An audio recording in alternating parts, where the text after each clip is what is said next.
Welcome to Equip Daily Bible Studies. We're in the book of Genesis and we are now in chapter 2, and we will consider the question, what does it mean to be human? This is the best place in the Bible to look for that question, because in the next chapter, chapter 3, that's when the human beings first sin, and that messes up humanity to where now, if you look at the way people are, it's a mix of the way God originally made us and the way that sin has messed us up. So for the question, what does it mean to be human, we need to go back to chapter 2. In chapter 1, we saw that human beings were made in God's image. We saw last time that means we are valuable and we are equal. Today, when we see what life was like for the first humans, this will answer more of that question. What does it mean to be made in the image of God? What does it mean to be human? So go ahead and read Genesis chapter 2, verses 7 to 23. And if you don't have a Bible, click the link in the description.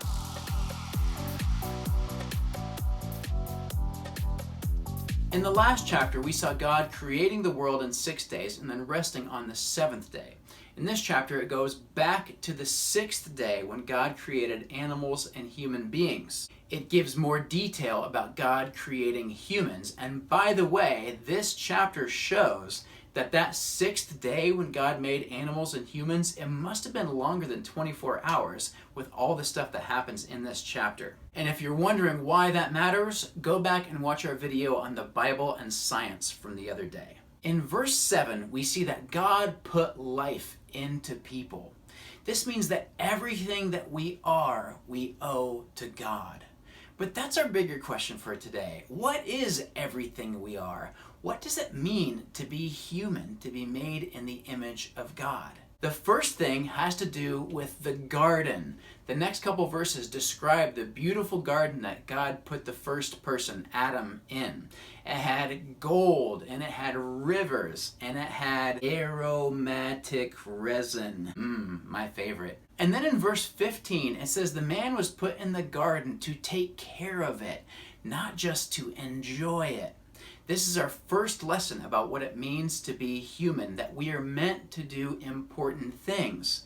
After all, it didn't say God put the man there just to have an endless vacation. He's supposed to take care of it. That's because that's the way God made us. He made us with a sense of accomplishment, that we want to do important things. Now you might be thinking, how is that special? Trees do important things.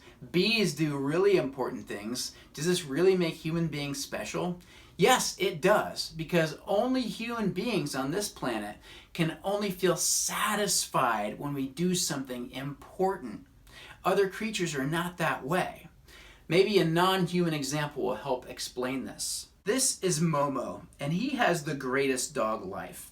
He was rescued, and then for the last 12 years, he's just been lazy and always comfortable. He eats a lot, gets a ton of table scraps, and gets pet often.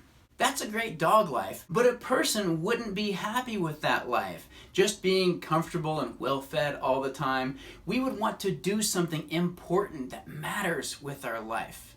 But Momo is not that way. Why? Because we are created in the image of God, and he wasn't. Next we see in verses 16 and 17 that it says, "The Lord warned the man, 'You're free to eat from any tree in the garden, but you must not eat from the tree of the knowledge of good and evil. If you eat from that tree, you will surely die.'"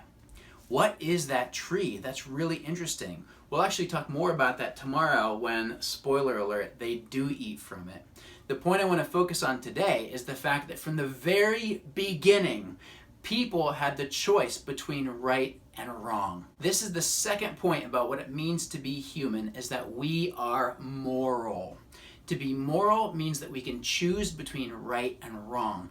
And this is something that is very special about humans. Think about it. If a machine messes up and kills somebody, it doesn't go to jail. Or when an animal attacks someone, it's not considered murder. It's just an attack. They just act out, right? But people are different. People are able to wrongly choose to do evil. We're also able to rightly choose to do good. And we are unique in this way. This is part of what it means to be made in the image of God, is to be moral. And next it says that it's not good for the man to be alone. And so God brings all the animal friends and Adam names them, and God's like, nah, this still isn't gonna cut it.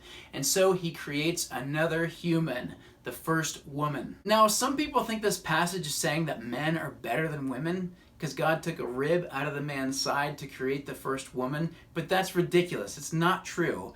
On the first page, it said that men and women are equally created in God's image.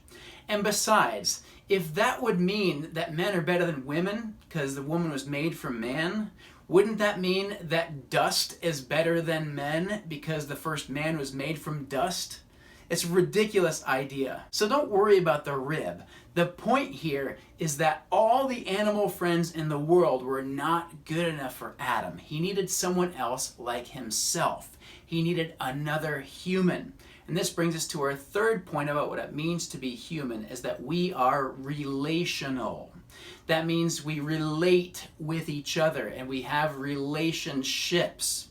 This means that we are made to love each other and we are made to need each other. Think about that. Adam, the first person, was in the perfect place, but it was still not good enough because he was the only human there. We need each other. So what does it mean to be human, made in God's image? Last time we saw it means we are valuable and we are equal. Today we saw that it means we are meant to do important things, we are moral, that we can choose right and wrong, and we are relational, that we need each other. And you might be thinking, I didn't need to read the Bible to learn those things. I already knew those things in my heart. That's great, because you know what that means? That means when we look in the Bible about what it says about what it means to be human, it lines up with what we see in ourselves, a real human heart. And that should be a test for anything you believe. What does it say about the way people are, and does that line up with your experience of being a person? Thanks so much for tuning in. Next time, we will learn about how Adam and Eve ruined everything. So that'll be an interesting study. And until then, be strong in grace.